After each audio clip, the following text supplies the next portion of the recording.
हमने अभी देखा कि efficiency this is equal to output power divided by input power.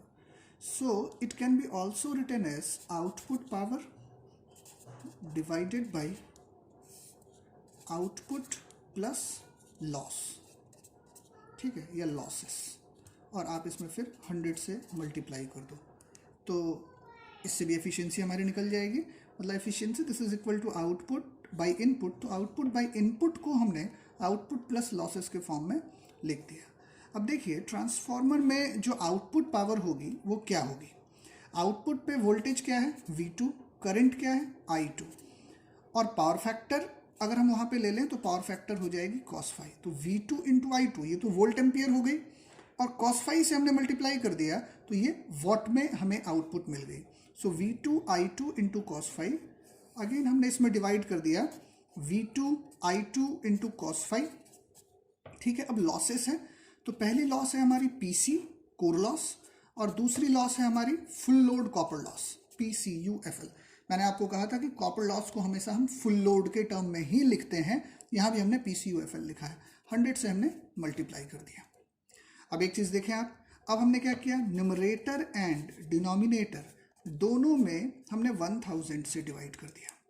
तो देखो V2 I2 अगर हमने मान लो V into I divided by 10 to the power 3, ये क्या होता है, दिस इज KVA, यही KVA होता है।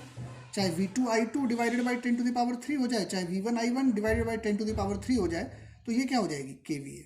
तो हमने यहाँ पे ले लिया V2 I2 divided by 10 to the power 3, तो ये हो गई KVA cos phi, again divided by KVA cos phi, ठीक है, plus PC plus PCUFL into 100, ये हमने एफिशिएंसी निकाल लिया, ठीक है। तो this is the basic formula, efficiency this is equal to KVA cos phi divided by KVA cos phi plus PC plus PCUFL into 100। तो यहाँ पे आपको परसेंटेज में एफिशिएंसी की वैल्यू मिल जाएगी, ठीक है, ये हमने यहाँ पे निकाला। अब देखो इसमें थोड़ा सा और मॉडिफिकेशन हम करते हैं।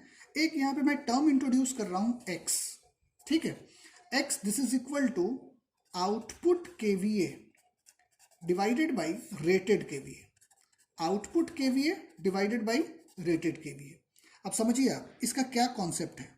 जैसे कोई 10 KVA की ट्रांसफॉर्मर है तो जरूरी नहीं है कि वो हमेशा 10 KVA पर ही चलेगी, हो सकता है कि किसी समय 8 KVA पे चले, हो सकता है किसी समय 7 KVA पे चले। तो अगर कोई 10 KVA की ट्रांसफॉर्मर आउटपुट मान लो 8 KVA पे चल रही है तो X की वैल्यू कितनी हो जाएगी, 8 डिवाइडेड बाई 10, तो इसकी वैल्यू क्या हो गई 0.8। This is also equal to load current divided by full load current. Load current मतलब क्या, अगर मान लिया फुल लोड करंट है 20 एम्पियर, तो जरूरी नहीं है कि वो हमेशा फुल लोड ही कनेक्टेड हो सकता है किसी समय हाफ लोड कनेक्टेड हो सकता है किसी समय 20 की जगह पे 18 एम्पियर की लोड कनेक्टेड हो, 17 एम्पियर की लोड कनेक्टेड हो। तो मतलब लोड करंट मतलब रेटेड को छोड़ के अगर कोई दूसरी लोड है तो वो हो गई load current divided by full load current. अगर आप उसमें फुल लोड करंट मतलब जो उसकी रेटेड करंट है उससे अगर आप डिवाइड कर देंगे तो ये वैल्यू हमें X की मिल जाएगी, ठीक है। तो अब हम इसमें X को इंट्रोड्यूस करते हैं, तो नाउ अब हम एफिशिएंसी क्या लिख सकते हैं।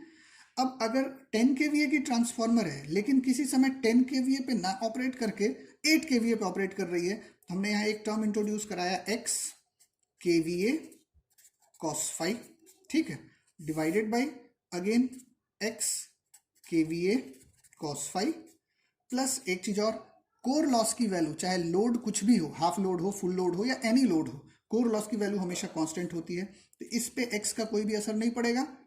प्लस यहाँ पे मैं एक टर्म लिख रहा हूँ X स्क्वायर PCUFL, थोड़ा सा वेट करें, ये क्या है मैं अभी आपको बताता हूँ।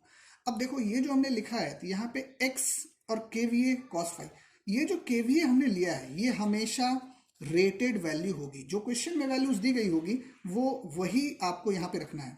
जैसे अगर क्वेश्चन में दिया है कि एक 10 KVA की ट्रांसफॉर्मर है और वो किसी समय में 7 KVA पे चल रही है, तो KVA में आप हमेशा जो रेटेड वैल्यू है उसी को आपको रखना है, ठीक है। अब देखो ये हमने